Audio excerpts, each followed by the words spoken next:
Assalamualaikum warahmatullahi wabarakatuh. Perkenalkan, nama saya Aaron Anam dengan NIM C1C022158.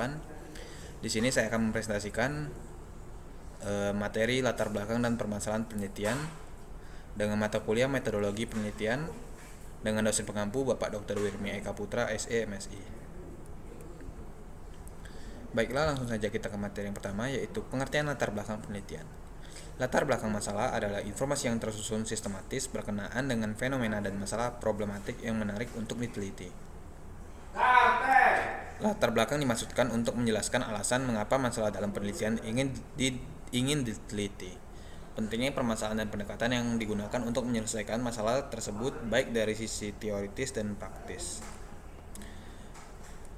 Rumusan latar belakang penelitian. Suatu rumusan latar belakang masalah yang baik pada umumnya mampu mengungkapkan 4 hal, yaitu yang pertama mengungkapkan isu-isu, yang kedua mengungkapkan fakta-fakta, yang ketiga menguraikan kebutuhan penelitian atau need, yang keempat memiliki tingkat kesukaran berkaitan dengan pemecahan masalahnya. Komponen latar belakang penelitian.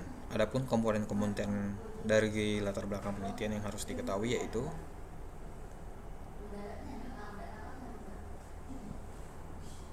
yang pertama, besar masalah dan dampak. Yang kedua, area spesifik. Yang ketiga, elaborasi. Dan yang keempat, kesenjangan. Yang kelima, pengertian permasalahan penelitian. Menurut Noto Atmojo tahun 2002, masalah penelitian secara umum dapat diartikan sebagai suatu kesenjangan atau gap antara yang seharusnya dengan apa yang terjadi dengan sesuatu hal, atau antara kenyataan yang ada atau terjadi dengan yang seharusnya ada atau terjadi, serta antara harapan dan kenyataan. Materi berikutnya perumusan permasalahan penelitian. Rumusan masalah atau problem formulation atau research problem adalah suatu rumusan yang mempertanyakan suatu fenomena, baik dalam kedudukannya sebagai fenomena mandiri maupun dalam kedudukannya sebagai fenomena yang saling terkait di antara fenomena yang satu dengan yang lainnya, baik sebagai penyebab maupun sebagai akibat. Materi berikutnya kriteria perumusan masalah.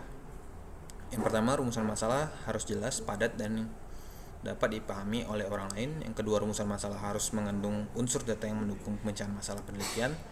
Yang ketiga, rumusan masalah harus merupakan dasar dalam membuat kesimpulan sementara atau hipotesis. Yang keempat, masalah harus menjadi dasar bagi judul penelitian. Yang kelima, suatu perumusan masalah adalah berwujud di kalimat tanya atau yang bersifat kalimat interrogatif. Yang keenam, bermanfaat atau berhubungan dengan upaya pembentukan dan perkembangan teori. Yang ketujuh, dirumuskan di dalam konteks kerjaan pragmatis yang sedang aktual. Fungsi permasalahan penelitian. Perumusan masalah memiliki fungsi sebagai berikut. Yang pertama, sebagai pendorong suatu kegiatan penelitian menjadi diadakan, atau dengan kata lain berfungsi sebagai penyebab kegiatan penelitian itu menjadi ada dan dapat dilakukan. Yang kedua, sebagai pedoman, penentu arah atau fokus dari suatu penelitian. Yang ketiga, sebagai penentu jenis data macam apa yang perlu dan harus dikumpulkan oleh peneliti, serta jenis data apa yang tidak perlu dan harus disisihkan oleh peneliti. Yang keempat, dengan adanya perumusan masalah penelitian, maka para peneliti menjadi mudah dalam menentukan siapa yang akan menjadi populasi dan sampel penelitian.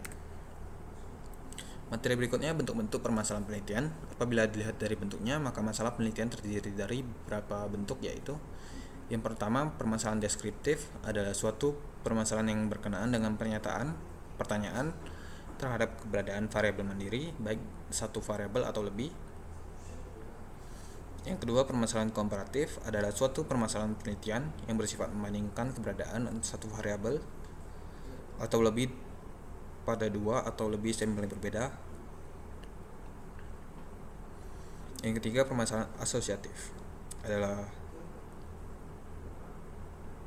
adalah suatu pertanyaan penelitian yang bersifat hubungan antara dua variabel atau lebih. Sekian presentasi dari saya akhiri. Wassalamualaikum warahmatullahi wabarakatuh.